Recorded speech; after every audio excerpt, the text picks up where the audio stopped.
आपली वांग्याची भाजी तयार झालेली आहे। तर ही भाजी तुम्ही भाकरीबरोबर, चपातीबरोबर किंवा भाताबरोबरही खाऊ शकता। एकदम छान लागते।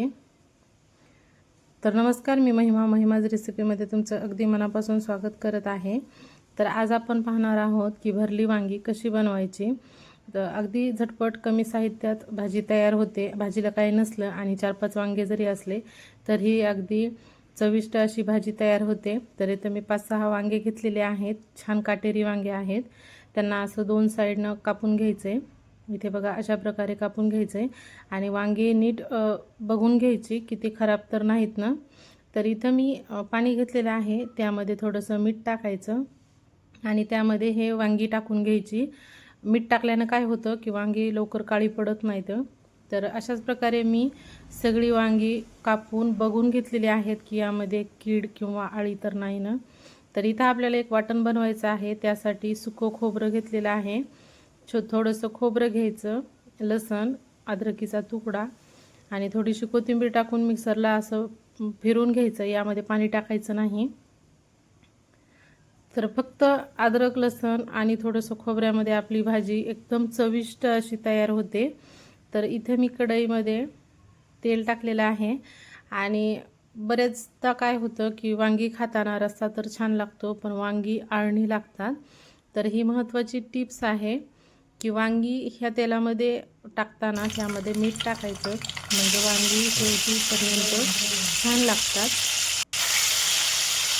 तर ही थोडीशी पद्धत वेगळी आहे, पण तुम्ही अशा पद्धतीनं करून बघा, भाजी खूप छान लागते। तर ही वांगी तेलामध्ये साधारण 4 ते 5 मिनिट दोन्ही साईडनं छान परतून घ्यायची आणि तेल अंगावर उडत असेल तर त्यावर झाकण ठेवायचं आणि छान कमी गॅसवर वांगी अशी फ्राय करून घ्यायची। इथं बघा अशा प्रकारे आता वांगी छान तळून झालेली आहेत, आपण त्याला साईडला काढून घेऊ। आता त्याच कढईमध्ये मी थोडीशी मोहरी टाकलेली आहे। मोहरी छान तडतडली की त्यामध्ये जिरे टाकायचे। जिरेही छान फुलून देऊया। आता यामध्ये तयार केलेलं वाटण टाकायचं। आता वाटण हे छान तेलामध्ये मिक्स करून घ्यायचं, याचा कच्चेपणा दूर होत नाही तोपर्यंत छान असं फ्राय करून घ्यायचं। तर इथे बघा छान असा सोनेरी रंग आलेला आहे। आता त्यामध्ये आपण कोरडे मसाले टाकून घेणार आहोत। सगळ्यात पहिल्यांदा हळद टाकलेली आहे। आता त्यामध्ये लाल तिखट टाकायचं, तुम्ही तुमच्या चवीनुसार टाकू शकता आणि काळा मसाला टाकलेला आहे। हा घरगुती काळा मसाला आहे। आता छान मिक्स करून घेऊ आणि मसाला छान तळून घेतलेला आहे। आता यामध्ये आपण जे फ्राय केलेली वांगी आहेत ते टाकून घेणार आहोत आणि पुन्हा एकदा छान असं मिक्स करून घेणार आहोत, म्हणजे हा मसाला वांग्याच्या आतपर्यंत जातो आणि वांगी खायला खमंग अशी लागतात। आता यामध्ये मी गरम पाणी टाकलेलं आहे, कोमट पाणी केलेलं आहे ते टाकलेलं आहे। आपल्याला जितका रस्सा पाहिजे त्या अंदाजे आपण टाकू शकतो। आता याला छान उकळी येऊ देऊ। इथे बघा छान अशी उकळी आलेली आहे। आता त्यामध्ये चवीनुसार मीठ टाकायचं, लक्षात ठेवायचं मीठ आपण सुरुवातीला वांग्यामध्येही टाकलेलं होतं।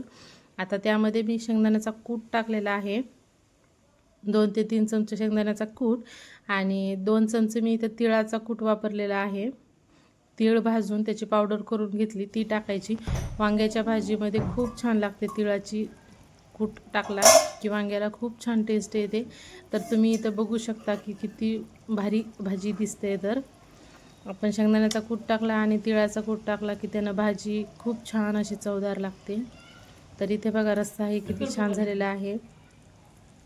तर तयार झालेली आहे आपली भरून केलेली वांग्याची भाजी। रेसिपी कशी वाटली कमेंट करून सांगा। धन्यवाद।